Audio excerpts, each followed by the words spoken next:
Hey, everyone, and welcome to another episode of Standout Authors Unbound. And today I'm happy to have Angela Yuriko Smith with us. She is very prolific, and I'll let her introduce herself and tell everyone about herself. Hi, thank you. And first, thanks for having me here, Kevin. This is a super honor. You have had so many great guests, and I am happy to be able to join them. For anybody who doesn't know me, I'm Angela Rico Smith, and I do a little bit of everything: publishing, writing poetry, writing fiction, writing nonfiction. I came from newspaper background and retired into writing fiction and then publishing a magazine, which is Space and Time. Been around since 1966. I didn't start Oh, it, wow. obviously.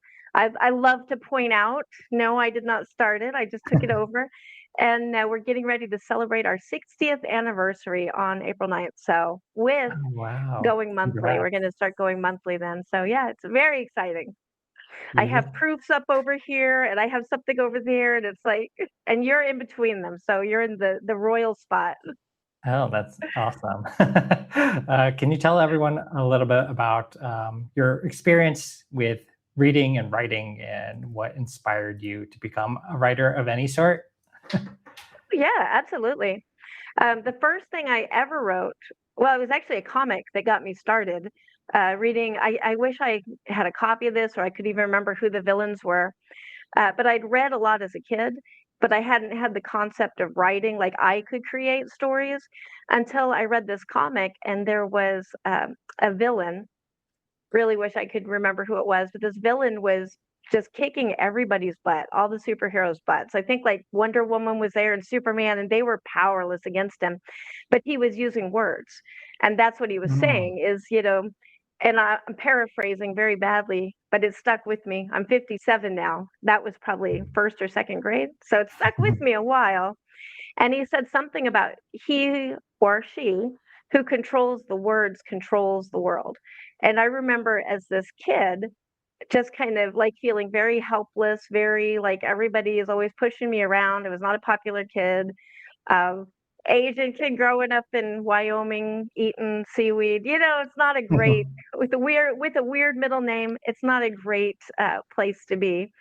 And so that resonated with me, and I wanted to control words at that point, not to Mm. control the world. I don't want to be a supervillain, everybody. I've backed off of that, but just the idea that words create our path, create our power, that we can direct our lives through what we write. And that has been my experience from that time forward. Anytime I needed anything, I felt not felt, I could write it. I could write the story, sell the story to get the money to get the thing I needed. I could write the whatever I needed to influence somebody to give me a better job. I've gotten great jobs just from writing. So uh, I don't know. It was a good comic. I really, really wish I could remember who that villain was because I would thank him. Oh man, I'm sure there's a way to find it, especially if you put it on something like TikTok. I'm trying to Yeah, find, and then everyone just like tells you, like it takes them no time at all because of, I guess, I the way that know. crowdsourcing See, online works. Somebody somewhere knows. yeah, if anybody does know, send me that message because I want that copy. I need that. The thing that inspired you to become who you are. It's Hmm. interesting because I think any single moment in our lives can completely change the trajectory of it, Yeah, and that's like a perfect example. So just yeah. be on the lookout for any sort of inspiration to push you to make you change the way that you think, any of those sorts of things, because I think we can often be stuck. We think we're stuck, but we're really not. Yeah, We have the power to change whatever we want. yeah. I think we just get like blinders on. We're just focused on this one thing, but we're not seeing the bigger picture, and realizing our power in it. I think that's a lot of like media and stuff tries to disempower us and make us Mm, think we don't have a choice, but we do. We just have to take that choice. yeah, empowering. I love it. Yumi says, "What 60 years for the magazine? That's amazing." And Yeah, yeah. they are born in Sheridan, Wyoming. So I don't Oh, know if you yeah. know where that is. I do know where Sheridan is. I grew up in Cheyenne, which is the capital, but I was born in Madisonville, Kentucky. So long way away. Got another joiner. Can you talk about what was the first piece of writing that you experienced where you felt like you could change the world? Oh, wow. So many.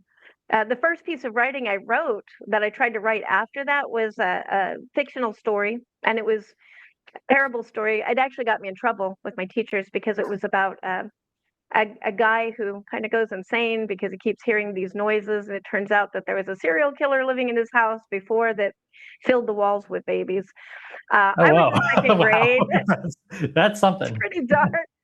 I don't know where I came up with that, and maybe I don't want to know.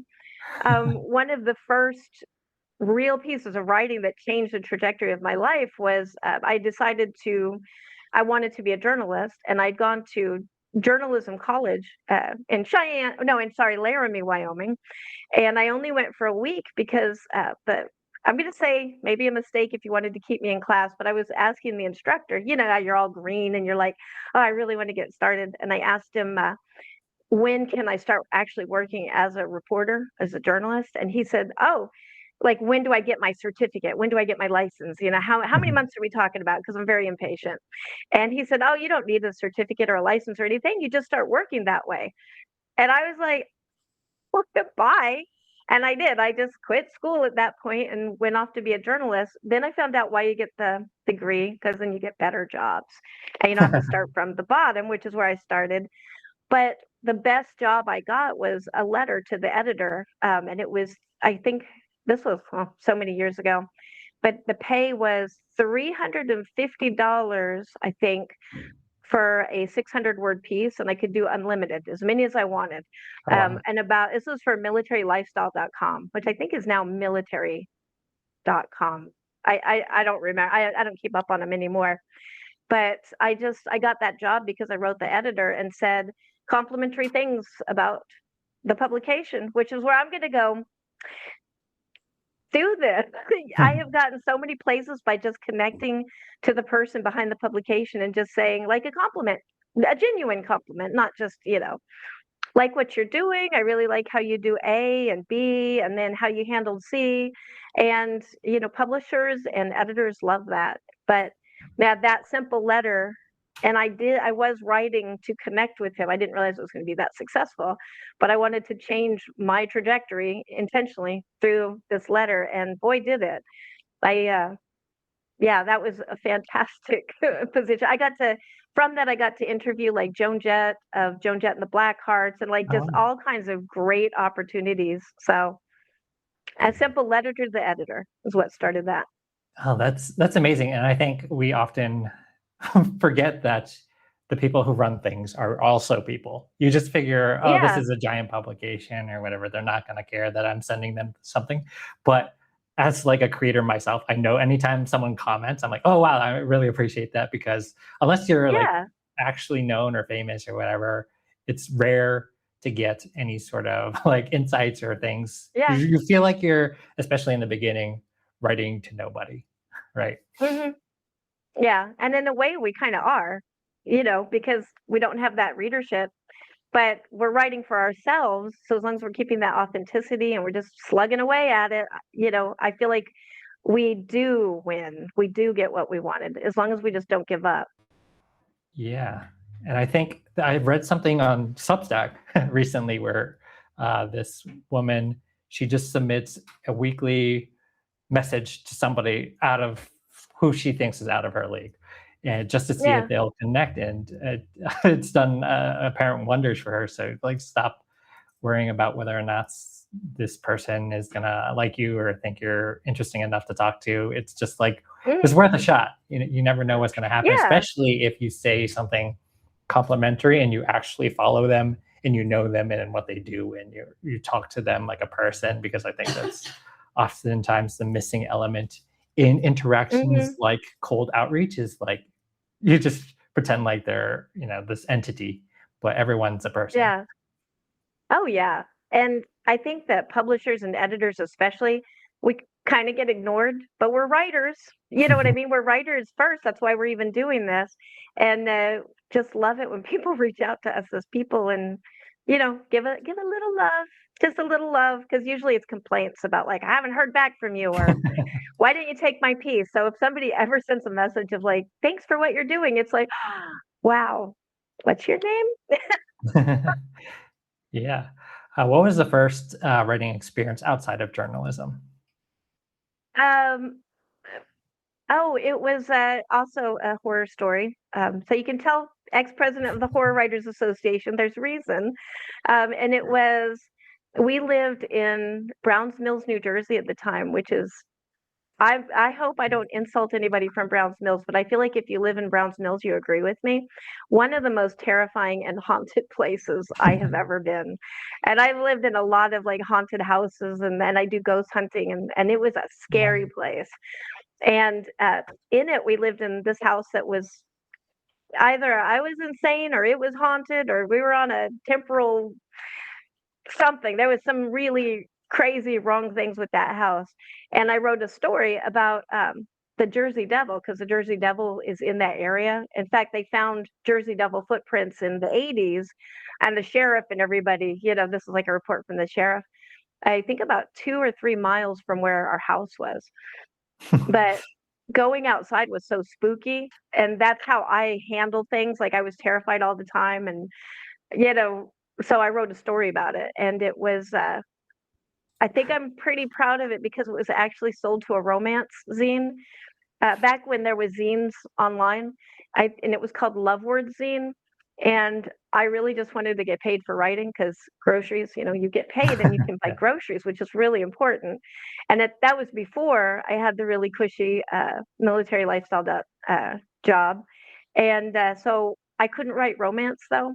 And so I wrote this really horrible story, and is all her criteria was that it had to have love in it, some kind of love, romantic, agape love, mother-child love. So I did a story about the Jersey Devil's baby, and how he probably slaughtered people or something horrible. But just that tender moment of a mother and a child. Even if the child is all kind of like, you know, and she bought it.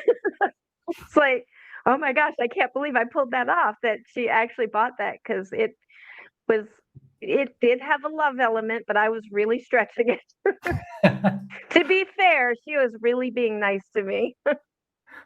Yeah, I think that's the funny thing about like taking chances, first of all, and then the Mhm. other thing is like having something different to offer when you have a request or something, because those two things uh, Yeah, will help you. One is yeah, like standing out. Everyone else is probably talking about like when they met their partner or their human baby, or like a friendship, or something along yeah. those lines. But by creating a story that was kind of like a villainish idea, you get to see the perspective from a different angle. Yeah. I do have a lot of empathy for monsters, because I always think they're misunderstood. I think Mhm. it's probably I grew up as that really ugly, hideous child. So, the misfit. And so, yeah, I really like monsters because I feel like they're misunderstood. Yeah, I mean, I think everybody or everything even does something for a reason. It's just we don't Mhm. understand what their reasons are, and those Yeah, might they're just be things hungry. people don't agree with, but Yeah. it really Yeah, depends on monsters are the hungry angle. and people are tasty. What? Why is everybody so upset? They have to eat too, right? Yeah, It's I so say interesting. that with no monsters around me. The perspective, because we're humans and we center ourselves in the world. Um, like if wild animal attacks you, you don't blame the animal. That's just it living, right? Mhm. We're the ones that Yeah, are really the ones. Every other animal on the earth and probably other places, right, as well, are yeah, worried. We're not worried about these things because they're the way that humans have evolved. We have all these worries, and that's just the way it yeah, works. But I guess it's different for every animal. yeah, yeah. Yeah, we worry ourselves. I think we worry too much. Yeah, for sure. Where did you go after that first submission and paid gig as a writer? Nonfiction. Because I needed money and nonfiction pays, and I was doing the newspapers, and it was shortly after that that I did get that military lifestyle uh, job. I always want to say .com job. Uh, but so it was just a lot of nonfiction, just newspapers, newspapers, and newspapers. And I ended up in Niceville, Florida at the end of it and wound up getting Lyme disease. Loved the job, but it's super stressful. You're having to get up in the middle of the night and rush off to places. And and I was the editorial assistant for the newspapers, and we had I think like 3 or 4 publications that came out, so there's always stress, stress, stress, stress, stress, and then I got Lyme disease, and, was just like, "I can't handle this anymore, it's time to retire," and I did, and then I decided I was gonna finally write fiction, and, so I did. It was my first book, terrible, please don't read it. It's called End of May, and it was, again, about the Jersey it wasn't about the Jersey Devil, but it was in Brown's Mills, and it was from that whole time, loosely based, I guess, on some of my thoughts and experiences there, because the protagonist is a journalist. But yeah, and then I just kind of went from there. And I think it helped me to be from newspapers because your soul kind of gets ground out of you as far as your work. You can work really, really hard on this very masterful interview or whatever it is, and then it gets replaced for a tire ad and is never Oh used. gosh. It just vanishes because the tire ad is paying the paper and you are getting paid by the paper. So that I think that helped me a lot because when I get rejected, I don't really worry about it. It's just like, oh, not the right time, not the right story. Mm. It's not a big deal. It's not an emotional thing. So Yeah. no regrets. I love it. I think it's hard to take rejection as um, a creative person because we Mhm. often take that Oh yeah. personally, right? We think that reflects Yeah. us as a person. We think we're a bad person because they didn't accept the thing. But Yeah. Because that's our everything has its own soul. place. Yeah. And I think Yeah. sometimes it just takes the right opportunity or the right time. It could be even the same place. It's just a different Hmm. person takes over or a different, the Yeah. atmosphere of the entire world changes. So there's all sorts of factors that go into why something is and is not accepted. And we can't just Hmm. say our stuff is terrible. We suck at writing just Yeah. because one person, or even like 20 people say no. You just gotta Hmm. believe in yourself and improve Yeah. if you can, or just let it be and move on. Right. Yeah, and shake it off. I think if that's what you wanna do, shake it off. I'm gonna say, like, now I'm like that, but I wasn't always like that. The first time I joined a critique group was in high school. I was all super excited because I was a poet and I had this, amazing poetry in my own mind. And I went to the critique group and it was anonymous and they ripped it to shreds, basically saying, whoever wrote this, because nobody knew who wrote what pieces, should just stop writing poetry, blah, blah. It was Oh wow. really, really rough and cruel. So I'm gonna say, A, always be nice. Always be nice because you don't know. It's your opinion. Art, our judgment on art, I don't think we can really judge it. It's our opinion. I will not like any really squishy romance I ever read, you know, period. It doesn't mean it's bad. But because of that, I stopped writing poetry for years and years and many years. And now I have a Bram Stoker for poetry. So it's like, Mhm. now I think I should have kept going, but it happens. I just regret that I stopped, but also like it makes me think, really watch my words when I'm talking about other people's Mm, work. yeah. Always be conscious of somebody on the other side Mhm. receiving this thing. And I think being Yeah. online and anonymous often allows us to mask who we Yeah. are, so we're not afraid of any like backlash from that. But just know that Yeah. there is somebody who is going to read what it is that you're saying if you're leaving a review, and it Yeah. impacts people. Yeah. Yeah, what goes around comes around, not directly, like, you can be anonymous, but I feel like karma will come back to you. Yeah, oftentimes. Sometimes it doesn't, but Yeah, yeah, that's I just like the to think way that. life is and the world Yeah. works.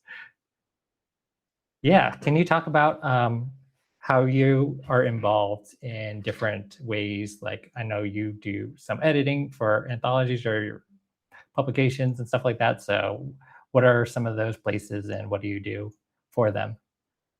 Oh, I probably wear too many hats. I do editing and publishing coaching on Readsy and on my own, for different clients, but that's just helping people get their books out.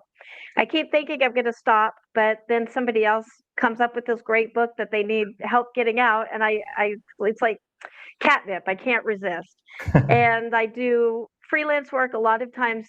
Usually it's because somebody just needs it. Like I try to be like, no, I'm not doing that. I need to focus on space and time and my own writing. But then, you know, somebody needs something. Like right now, I'm doing a layout, and I'd retired from layout, but gosh darn it, I'm doing another layout. Now I'm back into it because I was like, oh, this is really fun. I forgot that I really liked it. It's like mahjong kind of, it's very peaceful and relaxing.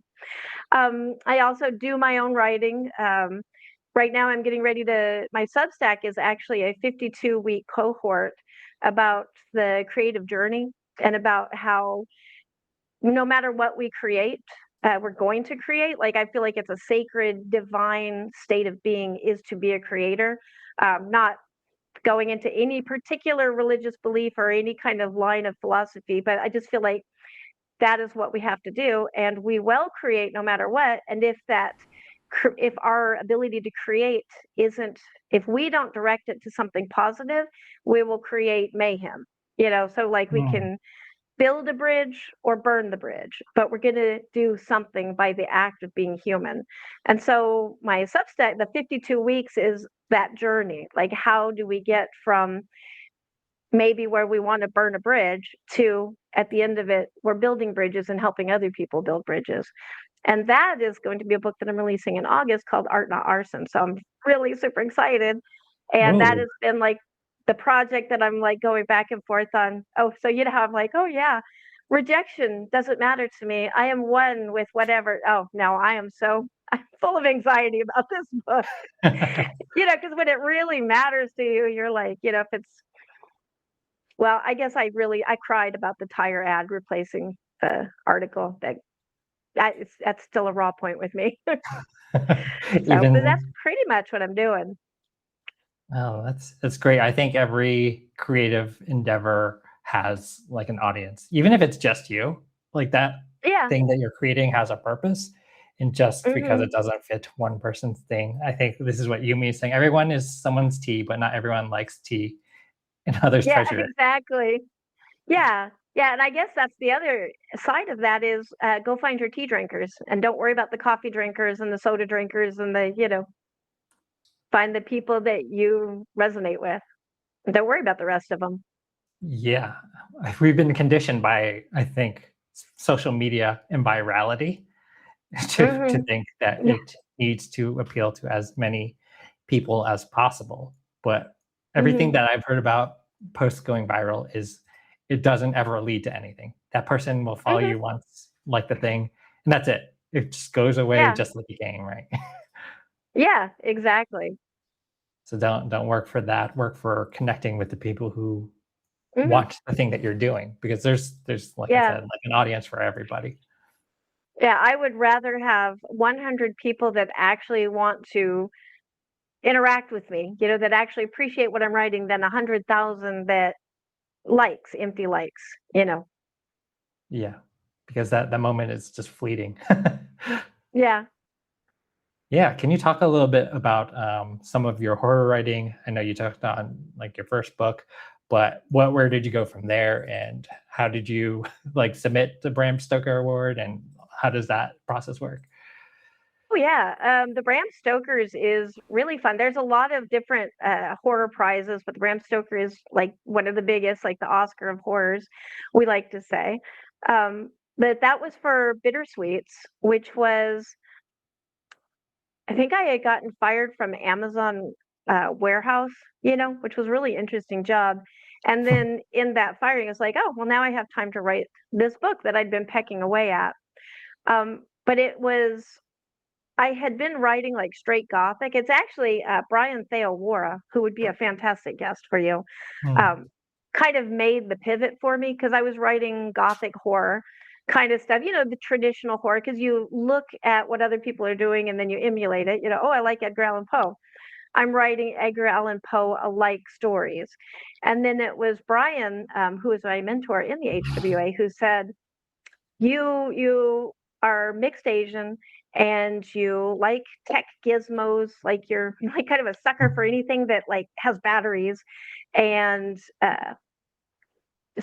like you like science fiction. So why are you not putting all of that into your work? Why are you writing these stories about like babysitters, in haunted houses with traditional ghosts? Like, why are you writing that?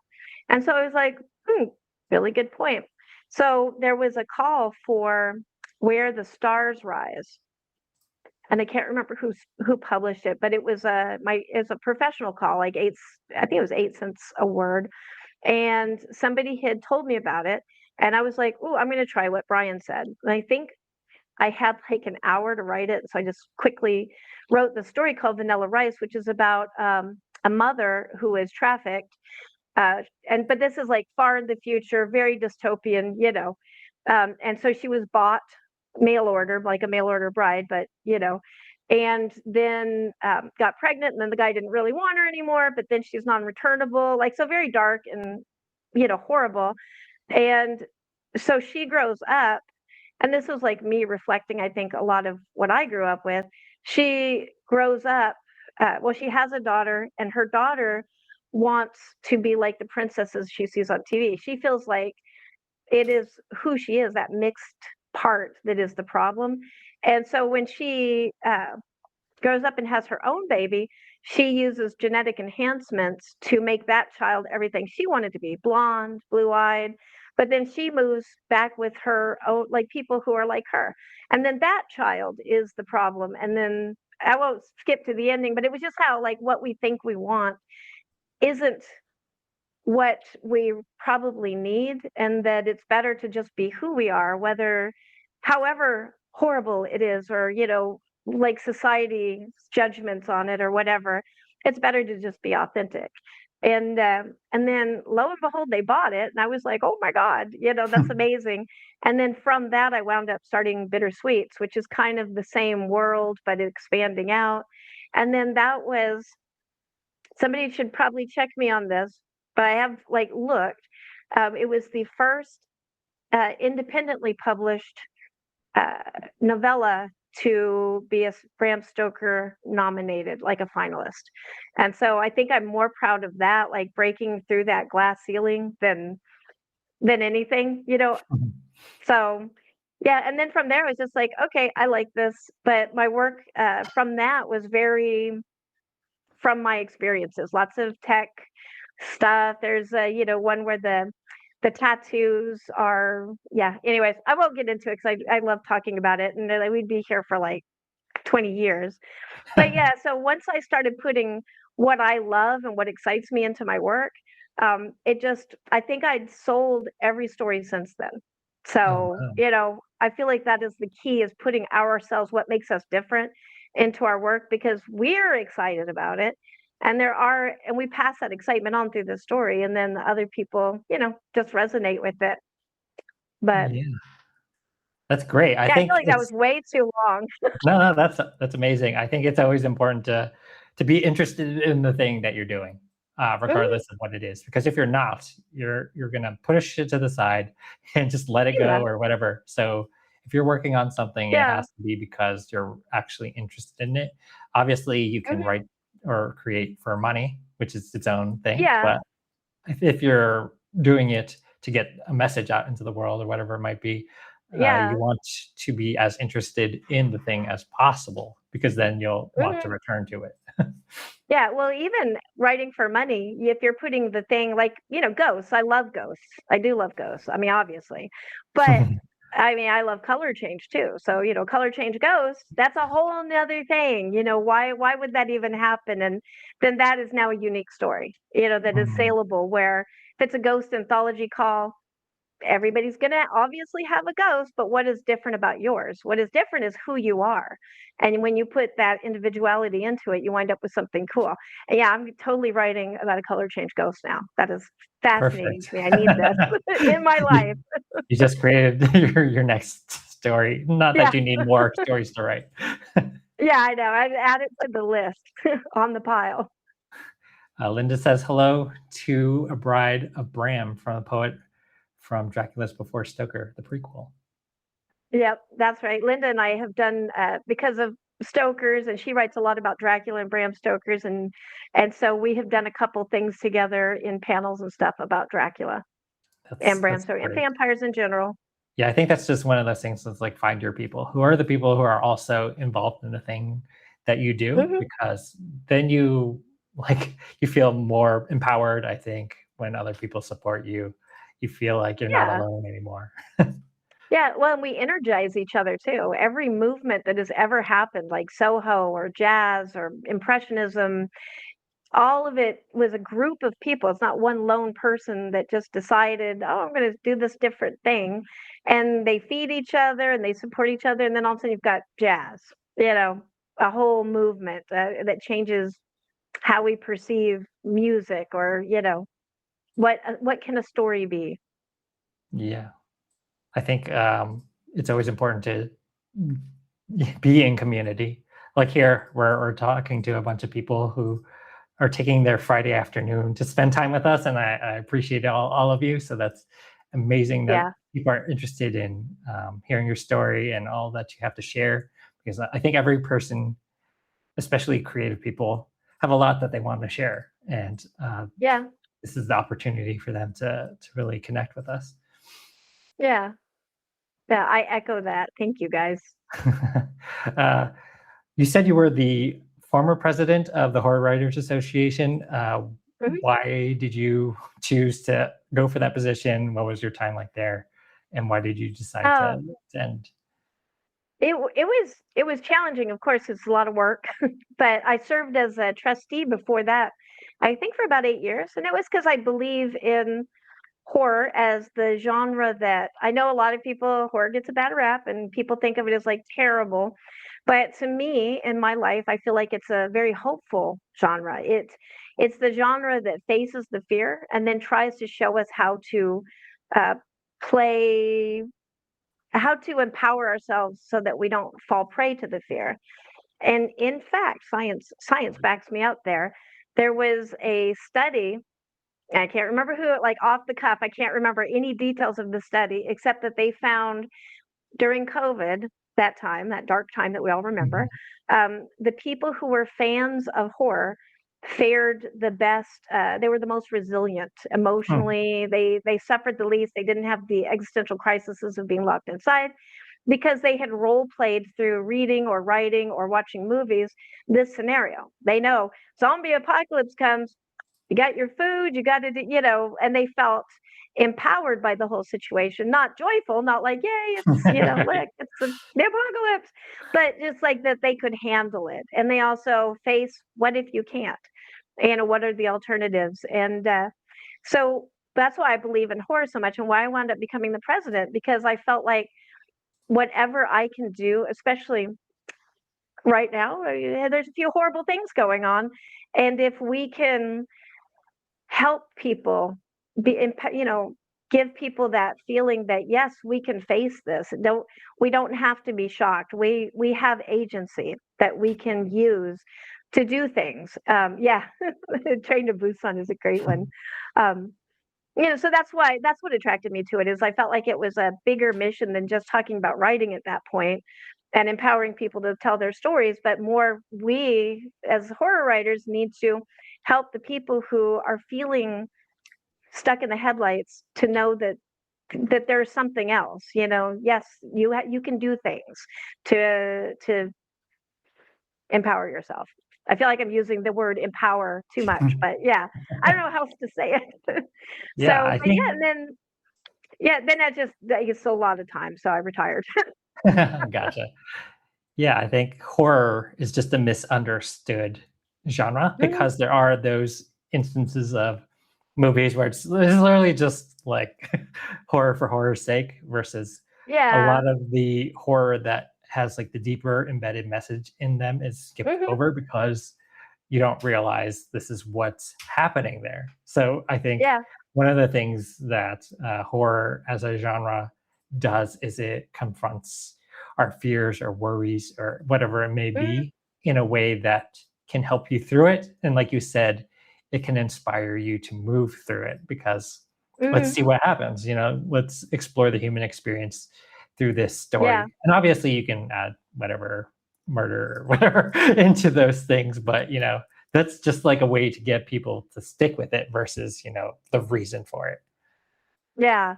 Yeah, and in the chat, there's a good point. Somebody brought up Zombieland. That's the other beautiful thing, horror as comedy, because in your this sometimes you just like, wow, I just can't even handle this, so I'm just gonna laugh. Like I don't know what else to do in this situation except see the humor of it, which is Yeah. also therapeutic. Yeah, what was your time like as the president? Was there anything that you did that you felt proud of in your stint there? Yeah, and I probably can't remember what it was like or like what it was specifically now because it was just so busy. There was just constant and I when I quit or like when it was done, and it was my time, it was like this vacuum opened up in my head of space of like, wow, I don't have 10 million meetings going on and I don't have 10 million things to worry about. And uh what the things that I was working on was doing the bylaws, updating our bylaws because they're very ancient and outdated. AI was kind of under my watch, like how do we respond to AI? And I'm very proud of that because there was so much misunderstanding at the time, and the AI detectors were one of the things that people at first were leaning on, and we had also talked about that. But then doing a little bit of research, I was like, no, we cannot depend on AI detectors because they are not accurate, and so people. So yes, you catch AI, but you catch people who didn't use AI, and it's actually people who don't speak English as a first language get tagged by AI detectors, and so it actually is winding up whitewashing language because Mm, it's saying what's appropriate is this very narrow field, but that is not what writing is, and we're constantly changing the field. That's art because it's evolving with us. So I'm proud that that was one of the hard lines that I stood on. Is like, no, we cannot. We can say no AI and all that, and I agree with that. Yes, it should be people created work, but we cannot. Prosecute is not the right word that I'm thinking, but you can't. Uh, work on that. You can't do the AI detector thing because and now of course there's like all kinds of problems that they found out with it, so really happy about that. And during my time I got uh audio dramas. I feel like there's a better word to say for that, but audio dramas should be included soon. Like that is in process mm, as a Stoker nominated thing. That was a vote. You really can't think of anything else. A lot of it is stuff that you can't talk about because of NDAs. But right. it was a good time to be able to help people and you know behind the scenes, in front of the scenes. It was a good time. I enjoyed it. Yeah. I think if you want to have change in the world, you have to get involved to make Hmm. that change happen. So I think that's Yeah. probably the reason that you uh, went for the position and ended up Oh winning yeah. it because you want to make a difference in this space. And I think Oh that's yeah. amazing. And anyone who has an interest in something specific should just first get involved and then figure out what is Hmm. it that you can do to move up if that's your choice. If not, that's fine too, because not Yeah. everybody is meant to do those things. We're all meant to do whatever makes sense for not only yourself but for everyone as a whole. Hmm. I do Yeah. I do want to mention from the AI point of view that those things often don't work because they were trained on people's writing. So you cannot detect Yeah. writing based on the writing because they had to take it from somewhere. So it's not going to Yeah. know how Exactly. do I. And like you said, that point about very specific use of language is interesting. I don't think I've considered that point before, because Yeah. language is just used as a way of communication. And just Mhm. because things have been established in a certain way that has worked over time, if you look back to even a couple hundred years ago, you would see that it's completely different. So Yeah. we cannot rely on things like standards of language at this current moment in time, Yeah. or even in the Charles past. Dickens would not be sold today. Like, but Exactly. it's beautiful, amazing work. It just we don't do that these days. So Yeah. I'm Uh, definitely not a hater like a, AI. It has its place, but creative stuff is not its place. That's kind of where we shine, and because it's just regurgitating. Like you said, it's training on what is already existing. It's not creating something new. So I think that's where we're safe. I feel confident that creators and writers and stuff are safe. yeah.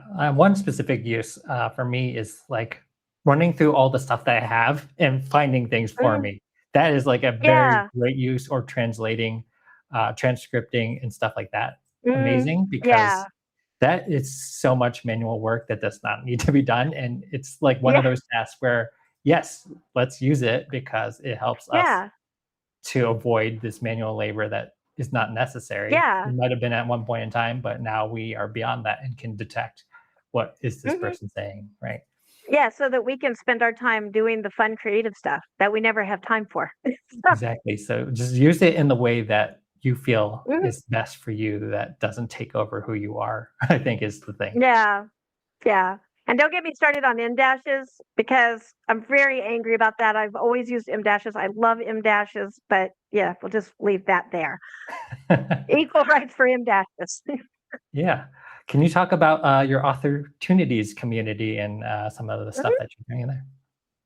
Yeah, absolutely. The opportunities community is actually like one of those surprise things that came from the HWA, from working with Oh, the HWA as the president. I'd started when I knew that I was going to be president. I wanted to learn about community because a community it's a like it's an algorithm. There's things that you do to make a community work better, and things that you don't do because it fragments a community, and they turn into a pack of wolves.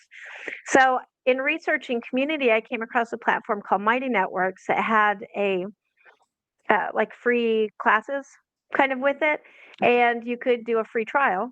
And I was like, sure, I'll do that. And so I plunked the magazine staff, I think like 5 people in there, and was like, hey guys, get in this platform. It's called Mighty Networks, and see what happens. It's like an experiment. And then of course I promptly forgot about it and went on my way and did like 10 other things.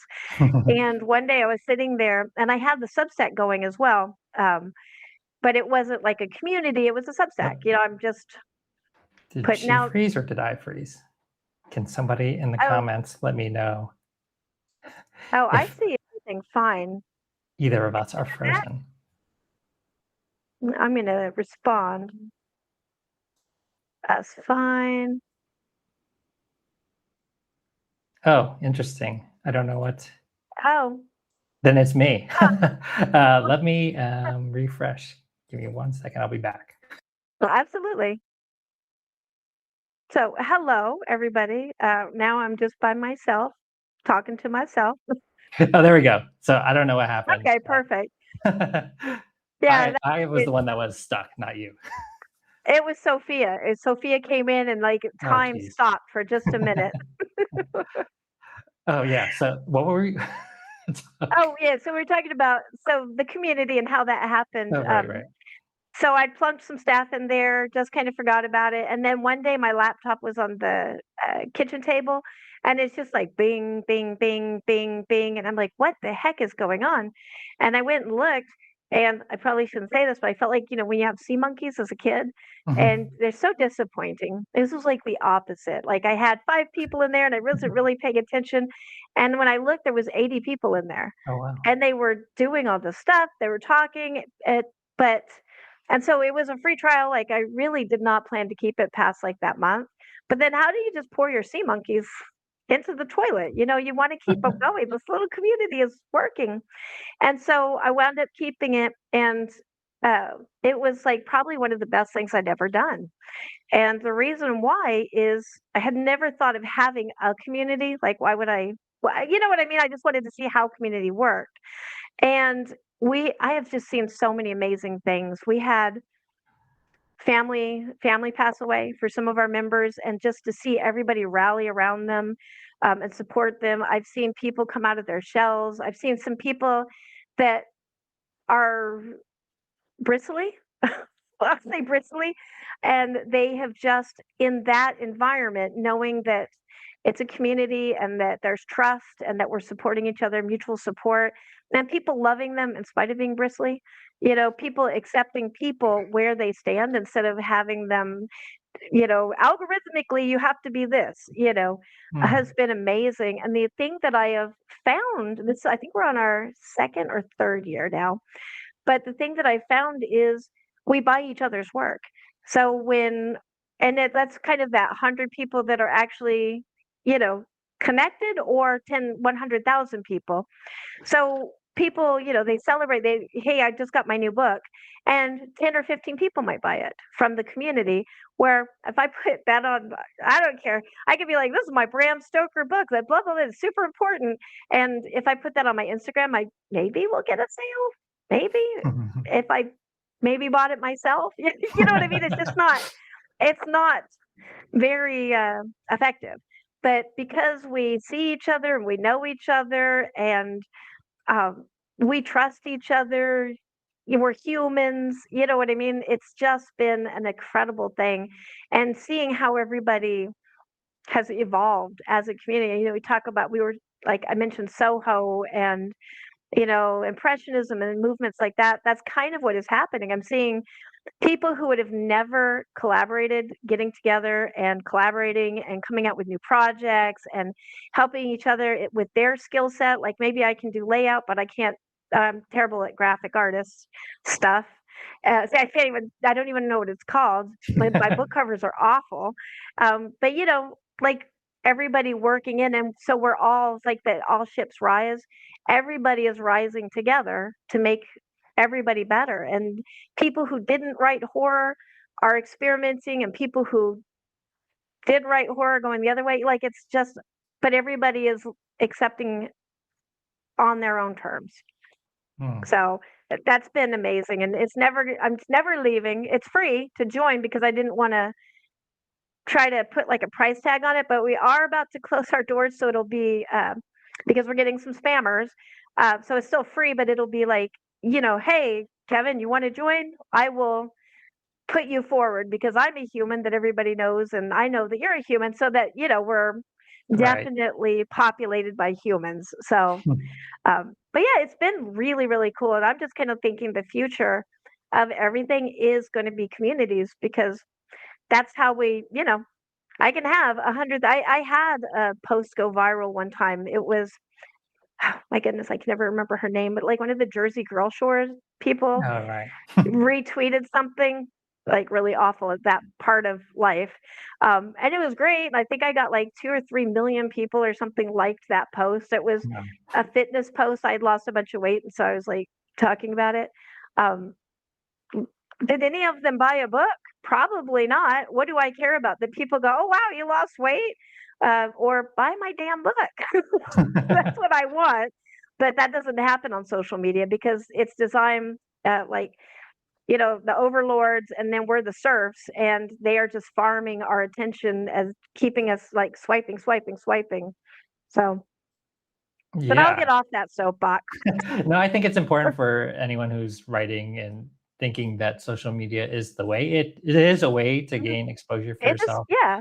and it's a good way to connect with people, but Hmm. there's so many things like you are not able to control what happens around you in social media, Hmm. and you're not the main focus of that thing in social media. Somebody will just swipe by you like in a feed, Yeah. and they get to dictate the feed. They don't. So there's so much Yeah. about it that is good, but there's also so much that we overestimate as far as its ability to help us Hmm. as a business, unless you are willing to Yeah. pay for ads or something. That's a Yeah. completely different story and its Yeah. own thing. So unless you're doing something very creative that connects with a lot of people in a certain way, or paying Yeah. for it, you're not really going to get the benefits that you think. Yeah, yeah, and I found this out pretty recently, last couple months. If you share a link, like, because how are people going to find the book? They'll actually, many of the social media platforms actually ghost that because they don't want you clicking on the link. Mhm. And that's why I never knew why people say link in bio or link in Right. comments until I was like, oh, that's so you can always learn something new. Yeah. Speaking of social media, what do you do for yourself as far as promoting your book or getting it out there? Um, really, well, I'm doing a Substack. So I love the idea of writing with people. And so this book is actually the third iteration, and I still haven't published it. But it started out as a class that I was teaching that then kind of grew into a book and then became another iteration of another class. And then it became the Substack because I divided it all up into 52 weeks and organized all the material into an arc, and then became this book that's happening, which is pretty much done, but I'm letting the 52 weeks, kind of roll out.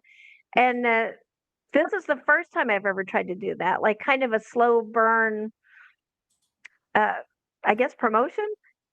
But it's also like while I'm fine tuning it, because people give me feedback then, like I didn't understand that. And then I'm like, oh, I'm rewriting that chapter. So it's kind of like very interactive. And Mm. that it's been really great because I think, I have about 50 books out, but I don't really remember. Like I've lost count and I got banned from Amazon, and we can get into why, but watch even if you don't publish something, but you have something in your rough drafts, your drafts, like if you're doing a pre-order, the AI picks it up and can ban you for it. So yeah, I had in my notes, it was just meant to be my notes, and I never wound up publishing the book. I had a paragraph copied from a website so that I would remember to write that quote, as a quote. And I guess a year later, I completely forgot the thing even existed. Yeah, they banned my account. So we can get into all of that because I feel like, that is also what happened to people who were making stuff and then Amazon Basics or whatever that brand is, they would get kicked off the platform, but then Amazon Basics would create the same product. So Oh, yes. I'm not going to get too far into that because I don't want us to get banned. But so anyways, I can't even count, and they're just all. I'm republishing everything now, going direct, which has been awesome. That I'm really sorry that I waited so long. Um, but I lost my train of thought from where we're going. We're talking about promoting, right? Yeah. So yeah, I yeah. know. So I was I like, love where this was tangent I because even people are going? really interested in this Yeah, Amazon nonsense. yeah, yeah. It was definitely nonsense. Yeah, especially because I'd never, and it literally, technically, wasn't plagiarizing because it was a quote. You know what I mean? And the attribution was there, otherwise I'd forget. But anyways, I don't want to go too far down that rabbit hole. I just feel like they're trying to get rid of people, creators, because now they don't need us in some ways. So, but to promote, so like out of 50 books, I've done all the things of like, oh, I'm at 2 o'clock on these platforms, I write this thing with these hashtags, and never really got me anywhere. And it has always been people to people. Teaching a class is great for promotion, teaching a class on your topic, which, believe it or not, can also be good for nonfiction. I mean, for fiction. Just because you think, oh, what would I have a story about color change ghosts. What would I teach on? Well, you can teach about ghost hunting. You can teach about. There's a lot of nonfiction elements to that, or Mm. emerging technology and superstition, or you could go a million places. That is where I've wound up selling books the best. Is like when it's a relationship type thing, or like this community. And so in all those 50 books, and me doing it for since 2010 was when I first published my first fiction book. um I haven't, haven't really gotten that success of like, even like for the Bram Stoker winners, you know, which you'd be like, oh, it's a winner. That really means nothing. As far as sales go, you know, it's nice to have the statue, but like sales, you're still, Walmart does not want it. You cannot take that in for a gallon of milk. It just doesn't help. But doing something like teaching a class and talking about my thing, that 10 sales, 20 sales, you know, sharing it on all the platforms for a week at all the exact right times with all the correct hashtags and whatever, nothing. I've done Facebook ads, not really any success. I probably don't really know how to do them right, you know, to be fair, but just connecting with people and sharing what I know with them, you know, that has achieved sales. And so like doing the Substack I've had where when I first mentioned it one time that, oh yeah, and this is going to be a book that is going to be released in August called Art Not Arson. It was like so gratifying to have responses of, oh my God, when are pre-orders happening? And I'm like, what? I don't too many things going on, but thank you for just giving me that. That's amazing. Yeah, I think it's so important to remember that we're trying to talk to people versus a mass. Like, if you market to a mass, it doesn't resonate as much as if, like, here we can Yeah. talk to all these amazing people who are joining us. Like you said, if you teach a class or you do just like a talk on just a Mhm. topic that you're really interested in, the same Yeah. people who are interested in the thing that you're interested in will be interested in your book Yeah. because it's related to that thing. So what Yeah. we're trying to do is like figure out who are our people and where did they go? Yeah. What do they do? You know, how can I Yeah. find them, right? Yeah. Yeah. People interested in Color Change Ghosts would buy that book that I'm Exactly. still writing. Just add it to the list. Yeah. Awesome. Got a couple more questions left. Do you know any other authors personally who deserve the spotlight as well? Oh, so many. I feel like I told you at one time I was going to give you a list, and then like a squirrel, I kind of was like, oh, nice thing over You here. did I have to introduce edit me to something. Lee, so that was amazing. Yeah. Yeah. I've Lee and Pauline Chow is amazing. She was my co-editor on Coven of the East, which just got I'm really bad at this part, a finalist, indie finalist, something, indie forward finalist, something. But anyways, like really exciting. And then Christy Park Kolsky is amazing. She did Silk and Sinew, which is a Bram Stoker nominated right now finalist. And like Brian Theowara is amazing. He will talk your ear off. He's like he can just go. Like he has so much information. He's a poet. Colleen Anderson is amazing. She was president of the Science Fiction and Fantasy Poetry Association for a while. And also, I think she has a Stoker nomination right now. I've been under a rock for a while. So, like, I'm kind of peering out, like, going, oh, wait, who's doing what? So, but yeah, like, so there's just, one thing I really love that makes me so happy is we are not shy on amazing people right now creating amazing work. There are so Mm, many people, especially now that we have all these tools, you know, like self-publishing and everything else, like they're the boundary between a creator and getting to people who want that creativity, that creation is paper thin now, if even that. And so yeah, just a plethora of people that are amazing. Oh, and Dale L. Roberts, he's one of my favorites. He is just now launching into his horror career, but he's got for years he's been like the guy to go to for you know, learning how to do this, learning how to navigate, getting your work out there. Before it was everybody could do it. It was like still rocket science. So, but yeah, I need to give you a list. yeah, I think So it's just many. it's great to always like find new people doing amazing things. Hmm. There's Yeah. actually what I found is even on Substack alone, there's too many good people. And like, I don't know, it's, Yeah. I think that's why word of mouth and referrals from people you know is the greatest Hmm. like thing that you can get from anybody because Yeah. Yeah. people Because that is trust your tribe. recommendations from people they know, especially if they have similar tastes. Yeah. So how do you find those people and get them, like to just be friends or talk online or whatever it might be, connect with people who are doing Yeah. amazing things? Because I think, like we said throughout, it's just great to know other people doing good things. Yeah. Yeah. And there's there's room for everybody. Oh yeah. We cannot run out of room for great people. It's not like there gets to be three great people and there's so much room. What advice would you give to somebody who wants to stand out?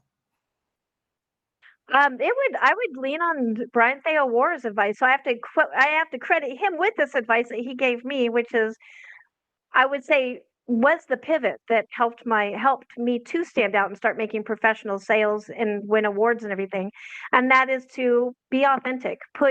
And I know we say that and it sounds like a very pale, like, oh, be authentic, sure. But find those weird things about you. I'm gonna say even the things that are embarrassing. Mm, The things that you might even try to hide from people because they're not cool or whatever. Put those in your work, and those are the things that make your work different and unique. And every great person, every great writer or creator was different, which is why, we wind up falling in love with them. They introduced us to something new.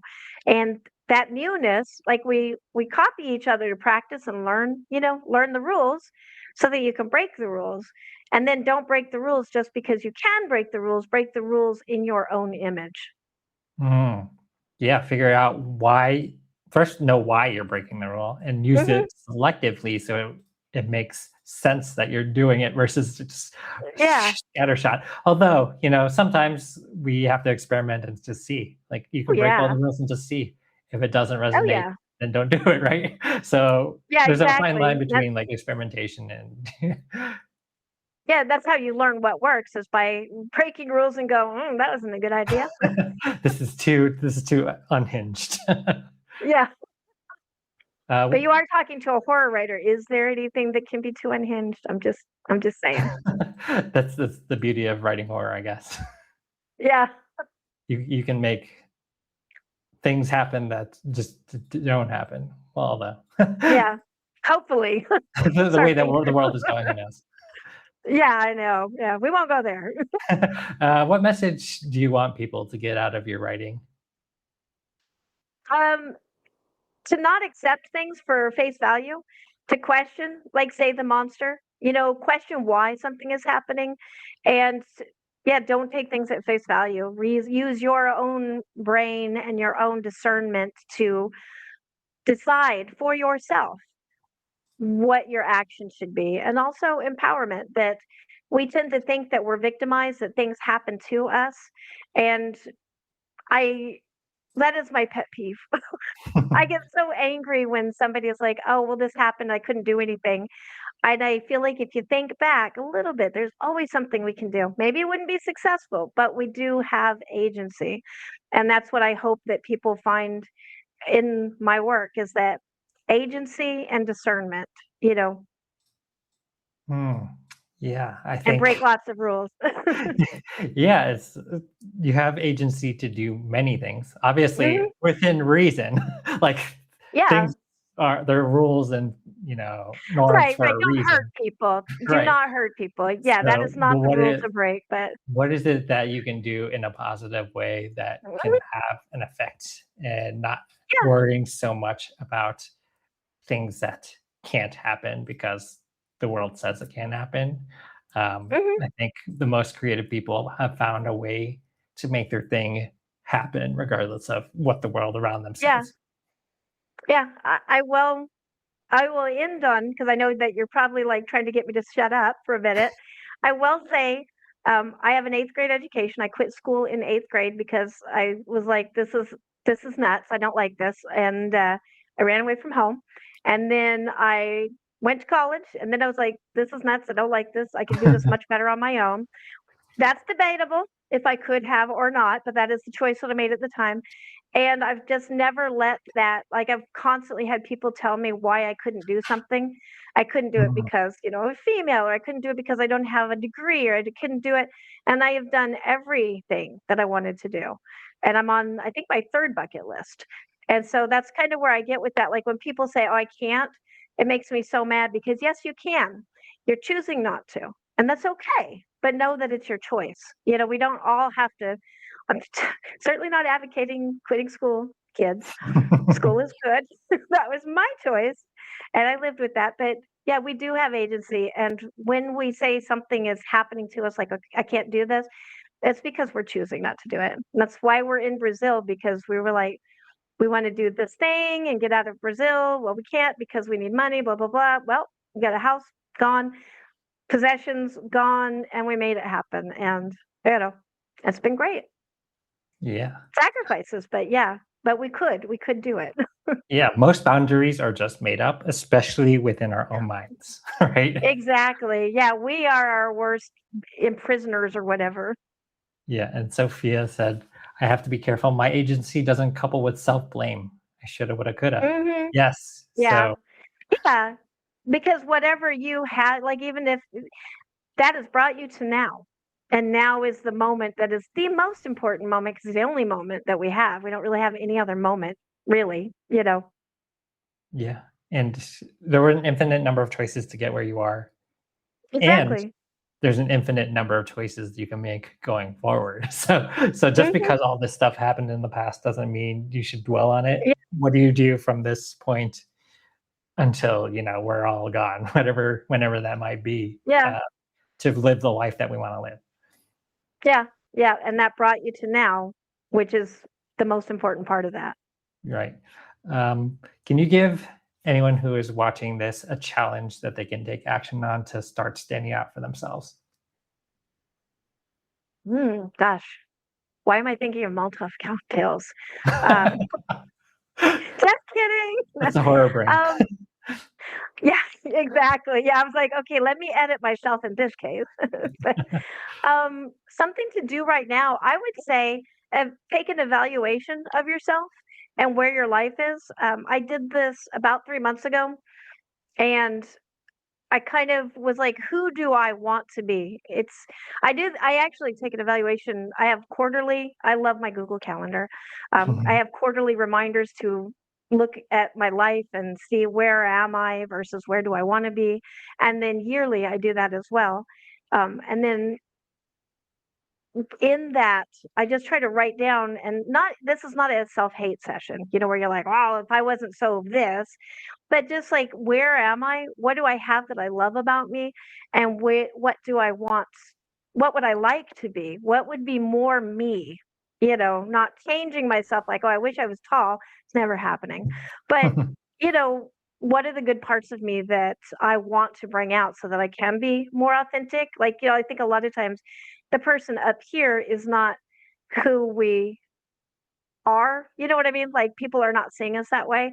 So just merging that and just like a tiny stupid example. I only wear black pretty much, and back when I was deciding to do that, I noticed that when I wore all black and I didn't have any color, I felt better. I felt more confident. That was the days that I was always super sharp, and for some reason, whatever, it's psychological thing. But I would tell myself, oh, if only I could wear black every day, and also only wear the same things. So yes, this is a neurological tick that I have, that all my clothes have to be the exact same. So you'll see me in this exact same dress tomorrow. It's a different dress. I wash them. I just rotate them. Find what I like, and I buy like five. But at that time, I was like, "Oh, I could never wear black all the time, and I have to have different shirts, you can't have the same style shirt." Well, why can't we? And that's when I kind of was like, "That is how I feel best, so I'm gonna do that." And, nobody has tied me to a stake and burned me, or you know what I mean? It really wasn't a big deal. But I remember being so anxious about it and actually having a fight with a friend after I did start wearing all the same color, where she was like, "You have to have variety." You know what I mean? I feel best like this. I'm definitely not saying everybody needs to wear all black and the same outfit every day. But, you know, choice fatigue and stuff, there's reasons to do that. So whatever you feel like is limiting you, even the stupid things like, "I wish I could wear black every day." Why can't you? And then figure out how to, you know. That's Yeah. what I would say. Wow, it was such a long answer. I'm so sorry. I feel like I That's so meandered funny. in like a spiral. Yeah, I think it's just like everything is made up. Like this whole world is made up. Yeah, We decided as a society this is the way we need to go. So what can you yeah, do within your own agency to make the change for yeah, yourself that yeah. makes the world the best place it can be for you, not for everybody. Yes, yeah. And people just don't care as much as we think they do. Like, we have all this anxiety about like, oh, I parted my hair on the left instead of the right, and everybody's gonna, nobody notices because they're too worried about their part and that they want to wear pink every day, or So Yeah, not unless you're like a celebrity.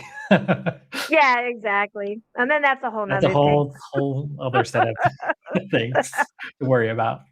Well, Angela, this has been amazing talking to you. It's been a real Thank pleasure you. to listen to and hear your story. Can you let everybody know where they can keep up to date with you, your Yeah, community, maybe, and your Substack? yeah, absolutely. Pretty much. I have gone only to Substack. I do have all my other social medias, but they're a little bit on autopilot. I really don't go there. So pretty much if you look at authortunities.substack.com, that's where you'll find me, and everything kind of goes from there. And the community, like I said, that's authortunitieshub.com, and it is free. But I'm about to seal those doors, and then it'll be by I know there's a better way to say that, like by referral, I guess. Still free, Yeah. but people referring people so that we know that actually people and not people trying to sell us. What I think the last time was like lug nuts, and I was like, well, this is funny. Nobody in authortunities is probably going to buy your lug nuts like, Yeah, that's in like when bulk. you go to WordPress and you get like 1,000 comments on the post, but it's all just like people spamming with random links. Yeah, I feel like that should be an art form. Like, surely there's something we can do with all that raw material. But Yeah, too many well, other projects. thanks again, and thanks everybody for Yeah, watching. And just yeah, follow Angela if you're interested in any of her stuff. yeah. Thank you so much for having me, Kevin. I love everything that you're doing. You have such great shows, and each one has been so interesting and original. You know what I mean? Mhm. You're really doing a great job as an interviewer. So thank you for letting me be a Thanks part so of much. this. Hey, everybody. Bye. Bye.